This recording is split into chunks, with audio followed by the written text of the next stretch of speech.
Um, as she was initially starting to have symptoms, I didn't know what her diagnosis was. So that was multiple trips to the emergency room trying to get a diagnosis.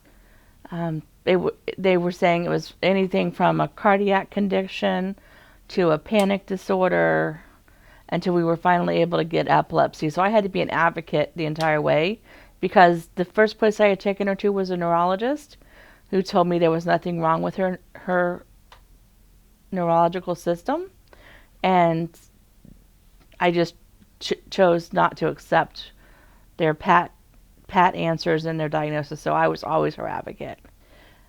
As I went through many doctor's appointments and finally landed with a wonderful neurologist who was able to diagnose her and get her on the proper medication, they did not speak with me about any accommodations for the school. That was not in their realm of our discussion. They did ask each visit how school was going, but they did not let me know in any way that there were any special rights that she had or accommodations that can be made.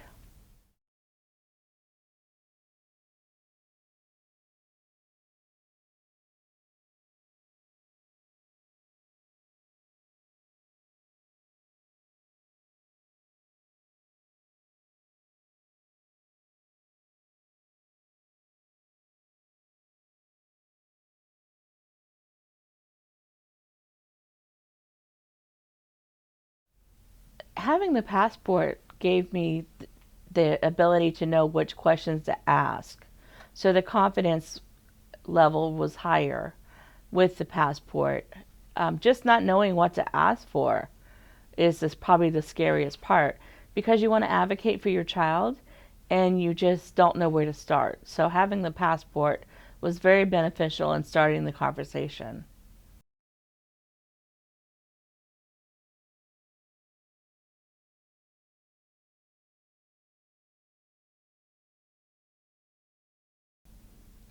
I was not aware that my physician was a starting point for accommodations for my daughter.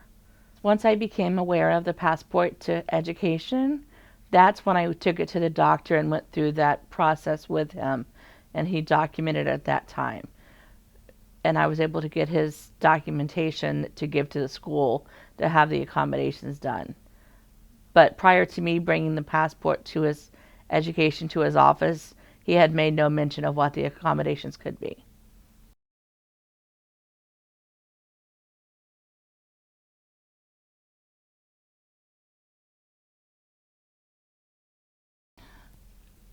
When she first was starting to have the episodes and started to have the seizures, I was very concerned that she would not have a good quality of life and that she would not be able to be employed, and accommodations would be made because we never knew when the next seizure was coming.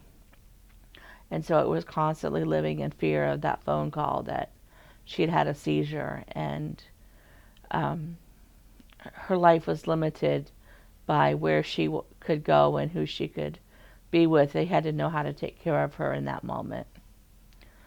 With the passport to education, I found that the job, whatever position she received, that she was entitled to certain accommodations.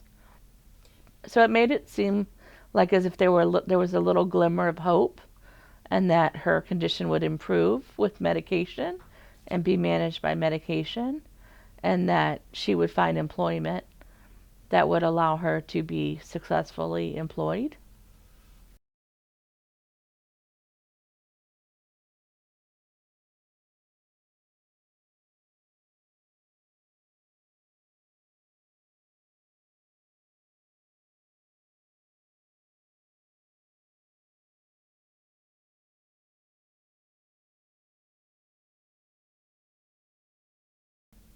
He he documented on the passport what her conditions were and what accommodations needed to be given. Then I took that back to her high school where she was given a 504 plan, which that information was then transferred into the Disability Resource Center at her college.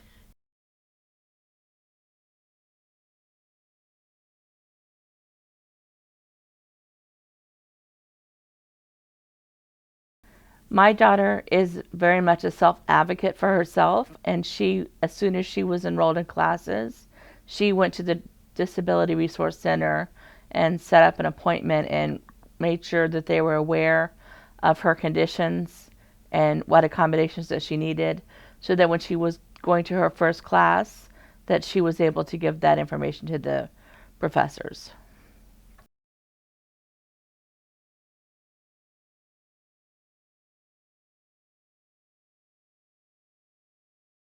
The college reaction was very pleased that she had came with the information that they needed, and they had a great starting off point, a great foundation. So they were very happy that she knew what she was entitled to.